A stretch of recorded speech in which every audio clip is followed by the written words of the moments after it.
Grimm's Fairy Tales. The Three Little Men in the Wood. There was once a man whose wife died, and a woman whose husband died. And the man had a daughter, and the woman also had a daughter. The girls were acquainted with each other. They went walking together and came to the woman's house. Then she said to the man's daughter, "Listen, tell your father that I would like to marry him. Then you shall wash yourself in milk every morning and drink wine, but my own daughter shall wash herself in water and drink water." The girl went home and told her father what the woman had said. The man said, "What shall I do? Marriage is a joy, but also a torment." At last he could not decide. He pulled off his boot and said, "Take this boot. It has a hole in the sole of it. Go with it upstairs to the loft. Hang it on the big nail. Then pour water into it. If it holds the water, then I will go again to take a wife. But if it runs through, I will not." The girl did as she was ordered, but the water drew the hole together, and the boot became full to the top. She informed her father how it had turned out. Then he himself went up, and when he saw that she was right, he went to the widow and wooed her, and the wedding was celebrated. The next morning, when the two girls got up, there stood before the man's daughter milk for her to wash in and wine for her to drink. But before the woman's daughter stood water to wash herself with and water for drinking. On the second morning stood water for washing and water for drinking before the man's daughter, as well as before the woman's daughter. And on the third morning stood water for washing and water for drinking before the man's daughter, and milk for washing and wine for drinking before the woman's daughter. And so it continued.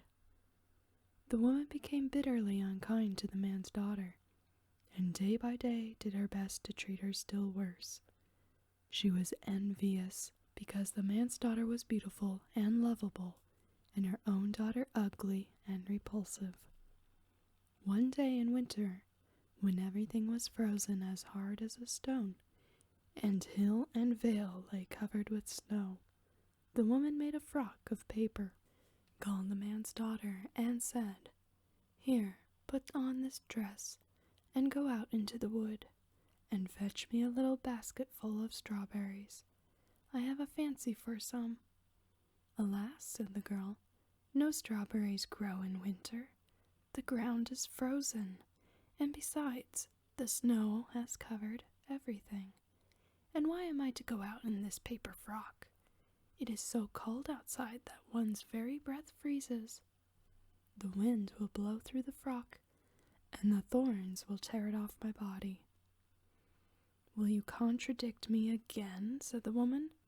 "See that you go, and do not show your face again until you have the basket full of strawberries."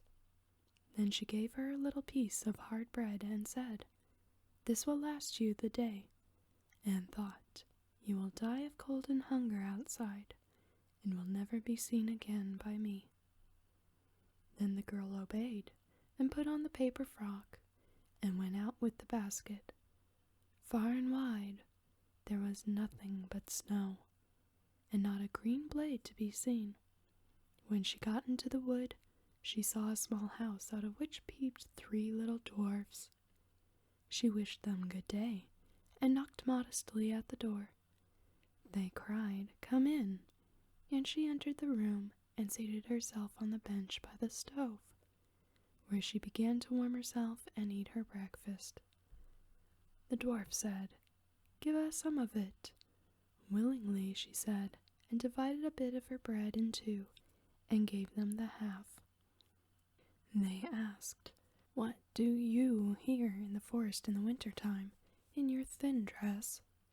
"Ah," she answered, "I am to look for a basket full of strawberries, and am not to go home until I can take them with me." When she had eaten her bread, they gave her a broom and said, "Sweep away the snow at the back door with it." But when she was outside, the 3 little men said to one another, "What shall we give her as she is so good, and has shared her bread with us?" Then the first said, "My gift is that every day she will grow more beautiful." The second said, "My gift is that gold pieces shall fall out of her mouth every time she speaks." The third said, "My gift is that a king shall come and take her to wife." The girl, however, did as the little men had bidden her, swept away the snow behind the little house with a broom. And what did she find but real ripe strawberries, which came up quite dark red out of the snow.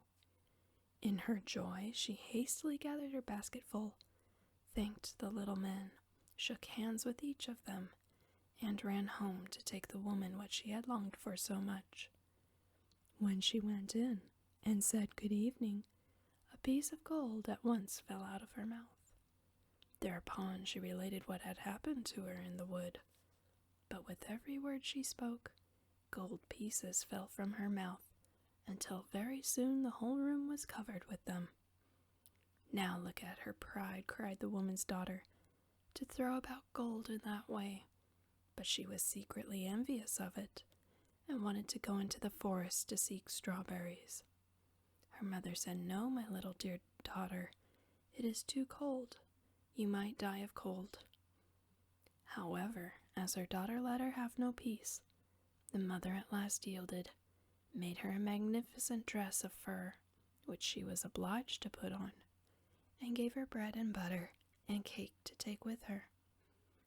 The girl went into the forest straight up to the little house. The three little men peeped out again, but she did not greet them.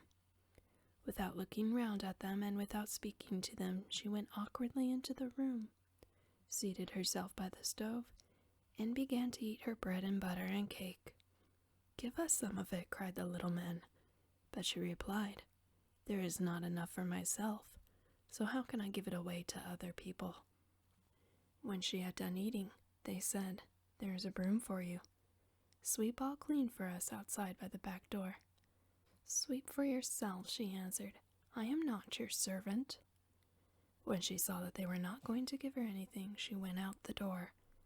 Then the little men said to each other, "What shall we give her, as she is so naughty, and has a wicked, envious heart? That will never let her do a good turn to anyone." The first said, "I grant that she may grow uglier every day." The second said, "I grant that at every word she says, a toad shall spring out of her mouth." The third, "I grant that she may die a miserable death." The maiden looked for strawberries outside, but as she found none, she went angrily home. And when she opened her mouth and was about to tell her mother what had happened, with each word she said, a toad sprang out of her mouth, so that everybody was seized with horror of her. Then her mother was still more enraged and thought of nothing but how to do every possible injury to the man's daughter, whose beauty, however, grew daily greater. At length, she took a cauldron, set it on the fire, and boiled yarn in it. When it was boiled, she flung it on the poor girl's shoulder and gave her an axe in order that she might go on the frozen river, cut a hole in the ice, and rinse the yarn. She was obedient, went thither, and cut a hole in the ice, and while she was in the midst of her cutting, a splendid carriage came driving up, in which sat the king.